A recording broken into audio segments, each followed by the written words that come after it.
the same in this place, and it is all over me. Bonsoir, prophète Salomon. Bonsoir, monsieur Dev. C'est pour moi un honneur d'être ici ce soir. Et je sais que Dieu va vraiment nous aider à élucider beaucoup de choses ce soir. Parlez-nous un peu de l'organisation en question. N'est-il pas le même que d'autres organisations que nous avons toujours l'habitude de voir? Qu'est-ce qui est de si différent avec d'autres organisations? Ok. Vraiment, merci pour la question. Et ceci est d'ailleurs pour moi une opportunité pour pouvoir expliquer aussi la particularité dans laquelle Dieu appelle chaque personne. Cette organisation est différente dans le sens que elle n'est pas simplement basée sur le fait de pouvoir emmener l'homme chrétien ou qui que ce soit dans le domaine de pouvoir être en contact avec Dieu, non. Mais il y a aussi ce domaine d'explorer la vision et les choses que Dieu a placées dans l'homme.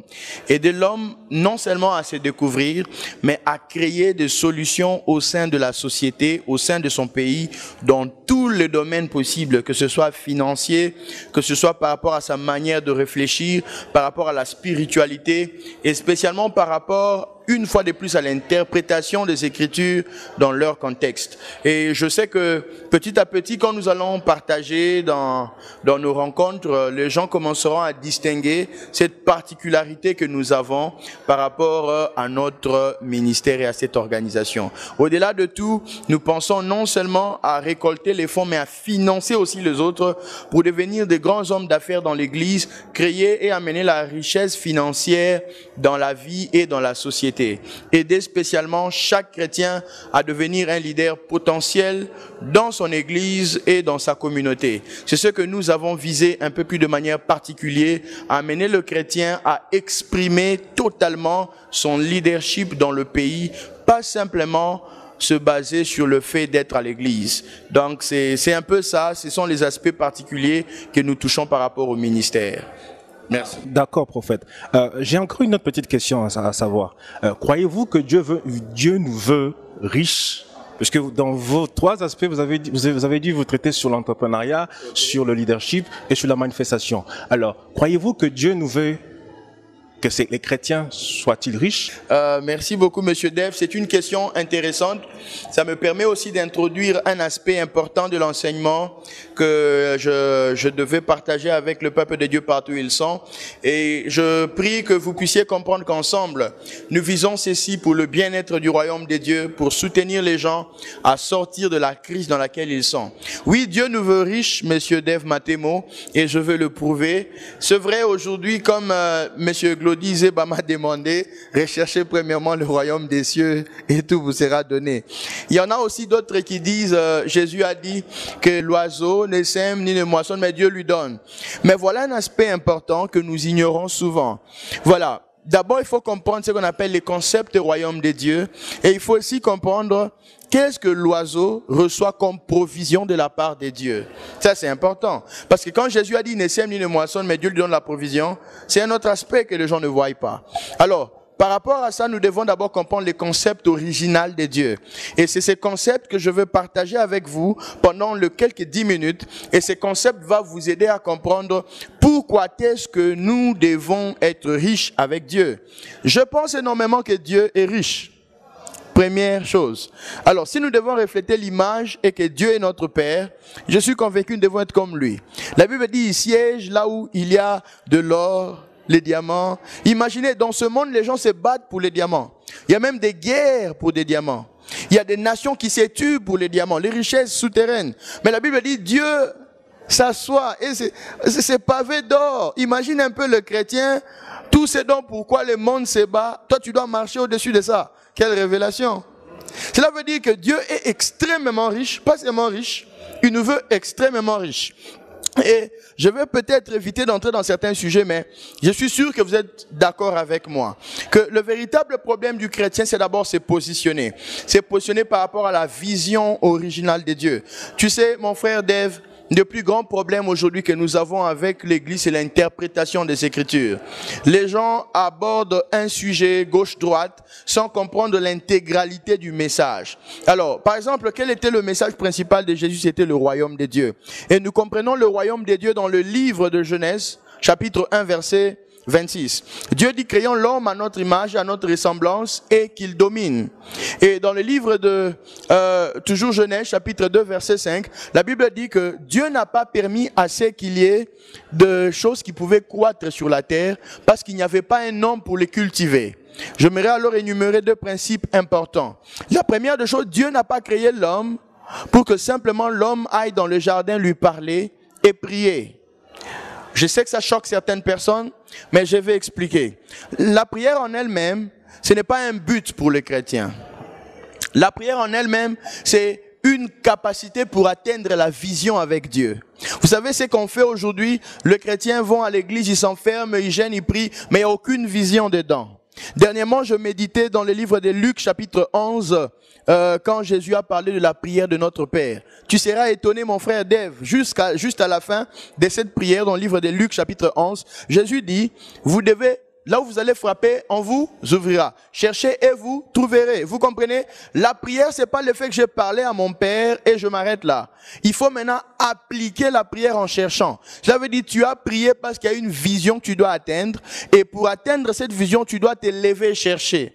Tu dois apprendre à te lever et frapper. Et Jésus dit, là où tu frappes, ça te sera ouvert. Il y a des gens qui ne reçoivent jamais rien parce qu'ils n'ont jamais frappé, ils n'ont jamais essayé de chercher.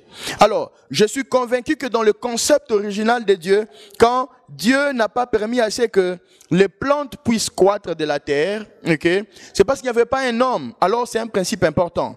Cela veut dire que les progrès de la terre dépendent de l'homme. J'insiste encore. Si il ne pouvait rien croître de la terre parce qu'il n'y avait pas d'homme, Dieu n'a pas permis de la pluie, c'est que les progrès de la terre dépendent de l'homme. Alors, c'est ce que les gens ne comprennent pas aujourd'hui. Ton progrès économique, c'est pas une affaire d'aller prier, demander à Dieu, jeûner 40 jours. Alléluia. Tu dois d'abord découvrir quels sont les principes de management que Dieu t'a appelé à appliquer. Parce que Dieu a dit, tu dois cultiver la terre. Il s'agit de cultiver, d'appliquer des principes de gestion. En d'autres termes, l'homme était premièrement comme un agent de développement pour Dieu. Quelle profondeur, Seigneur, aide-nous. Voilà. Un élément aussi important que ça, nous sommes des agents de développement pour Dieu sur la terre. Des agents de développement pour notre nation, pour l'économie du pays. C'est ce que l'Église doit être. L'Église aujourd'hui s'arrête avec les dons. Et c'est un message que j'ai partagé l'autre fois sur la vie de Joseph. La bénédiction de Joseph, c'est pas simplement le fait qu'il a interprété les rêves. Ça, c'est un don qui vient de la part de Dieu. Mais pour excéder, il a dû donner un plan face à la crise du pays d'Égypte.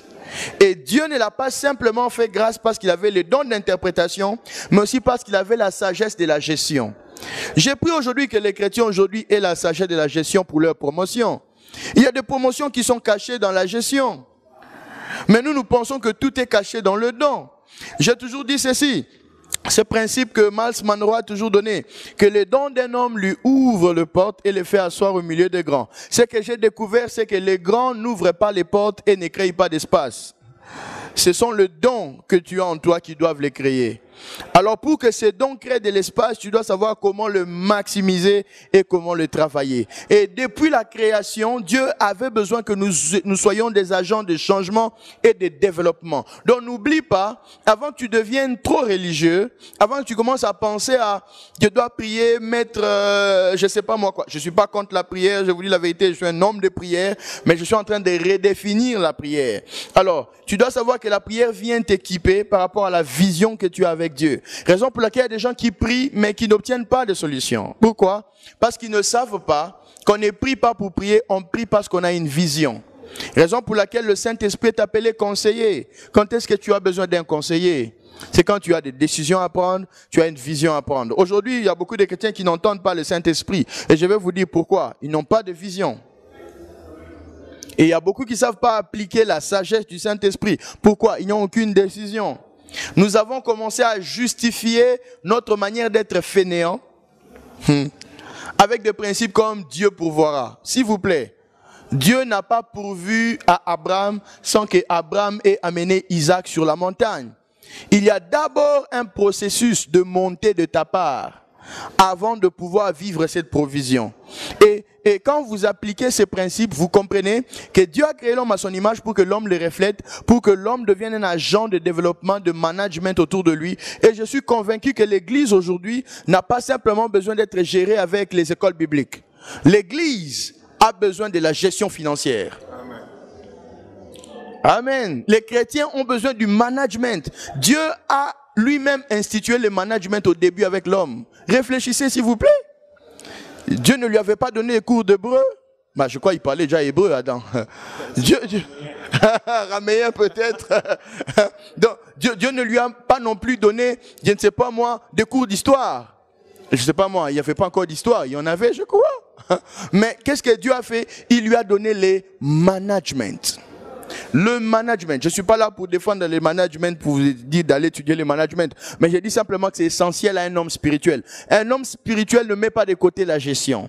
Alors, si l'Église veut s'ouvrir, être glorieuse aujourd'hui, elle doit cultiver dans la vie de chaque chrétien la pensée du développement, de cultiver tout ce qu'ils ont autour d'eux et de comprendre que tout ce que Dieu a mis autour de nous nous appartient. Le monde est à nous. Nous laissons la richesse aux païens, la richesse aux occultistes et nous commençons à implorer pour chercher du travail. S'il vous plaît, vous n'êtes pas là pour chercher de l'emploi, vous êtes là pour déployer. Amen. Ce n'est pas pour employer que Dieu vous a appelé, mais c'est pour déployer. C'est ce qui est en vous que vous devez mettre au service des autres. Et aujourd'hui, Dieu est en train d'élever l'Église, spécialement l'Église de mon pays au Congo, pour élever des jeunes entrepreneurs, des gens qui vont créer la richesse dans le pays. C'est la pensée de Dieu. Ça ne va pas à l'encontre de Dieu. La première pensée de Dieu, nous devons cultiver la terre. Et nous avons parlé de l'oiseau. Vous savez, l'oiseau, on dit, Jésus a dit, ne sème ni ne moissonne, mais il a toujours ce qu'il faut. Mais la provision de Dieu ne vient pas dans les nids de l'oiseau. Jamais. L'oiseau va toujours les chercher. La provision est en bas, mais l'oiseau va, c'est lui-même qui construit sa maison.